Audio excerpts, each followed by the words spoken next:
સમાચારમાં આગળ વાત કરીએ તો પાલનપુર નગરપાલિકાની સાધારણ સભા પ્રમુખ સુનીતાબેન પટેલની અધ્યક્ષતામાં અને ચીફ ઓફિસર જીગરભાઈ પટેલની ઉપસ્થિતિમાં શાંતિપૂર્ણ માહોલમાં યોજાઈ હતી।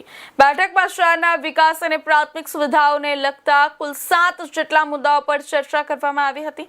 શાસક પક્ષના સભ્યોની બહુમતીથી વિવિધ ઠરાવો પસાર કરવામાં આવ્યા હતા। આ સભામાં શહેરની સ્વચ્છતા વ્યવસ્થા વધુ સુદૃઢ બનાવવા, ફોગિંગ મશીનની ખરીદી તેમજ સિટી બસના રૂટ સહિતના મહત્વના મુદ્દાઓ ચર્ચાયા હતા। ચોમાસાને ધ્યાનમાં રાખીને મચ્છરજન્ય રોગચાળાને નિયંત્રણમાં રાખવા ફોગિંગ મશીન ખરીદવા અંગે પણ ચર્ચા થઈ હતી। પાલિકા દ્વારા હાથ ધરાયેલી પ્રી મોન્સૂન કામગીરીની પણ સમીક્ષા કરવામાં આવી હતી।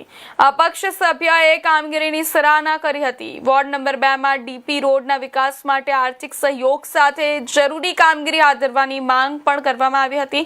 બેઠક બાદ પ્રમુખ સુનીતાબેન પટેલે જણાવ્યું કે શહેરના સર્વાંગી વિકાસ અને નાગરિકોને જરૂરી સુવિધાઓ મળી રહે તે માટે પાલિકા સતત કામગીરી કરી રહી છે।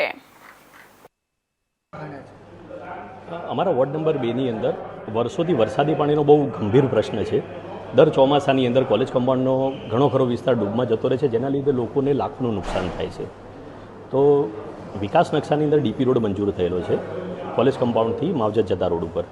તો અમે તે રજૂઆત કરી છે કે આ ડીપી રોડ એક્વાયર થઈ જાય તો કોલેજ કમ્પાઉન્ડ વિસ્તારનો વરસાદી પાણીનો નિકાલ, ભૂગર્ભના પાણીનો નિકાલ તેમજ જે ટાંકી વર્ષોથી બંધ પડેલી છે કૈલાસ વાટિકાની, તેની પણ લાઈન ત્યાંથી જ નંખાઈ જાય તો વોર્ડ નંબર 2 અને 3 બંનેને ઘણો બધો લાભ થાય એમ છે લોકોને।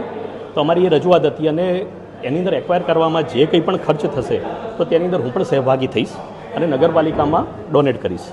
અને નગરપાલિકા આ વર્ષે પ્રી મોન્સૂનની કામગીરી સારી કરી છે, જે વખાણવા લાયક હતી, તો એના માટે અમે અભિનંદન પાઠવ્યા છે। પાલનપુર નગરપાલિકાની આજની સામાન્ય સભામાં એપ્રિલથી જૂન મહિનાના 2026ની ત્રિમાસિક આંકડા વંચાણે લેવામાં આવ્યા છે। તેમજ ચોમાસાને ધ્યાનમાં રાખીને મચ્છરોનો વધારે ઉપદ્રવ વધી ન જાય એ માટે નિવારણ માટે ફોગિંગ મશીનની ખરીદી કરવાનો નિર્ણય લેવામાં આવ્યો છે। પાલનપુર નગરપાલિકાના સ્વચ્છ ભારત મિશન અર્બન ગુજરાત અંતર્ગત સ્વચ્છ અને સુંદર યોજના અંતર્ગત કામગીરીની મંજૂરીની બહાલી આપવામાં આવી છે। એ સાથે સાથે પ્રી મોન્સૂનની કામગીરીમાં સભ્યોએ કામગીરી સારી બિરદાવી છે। પછી જે ટાંકાની વાત હતી એ ટાંકું કામગીરી શરૂ થઈ જશે।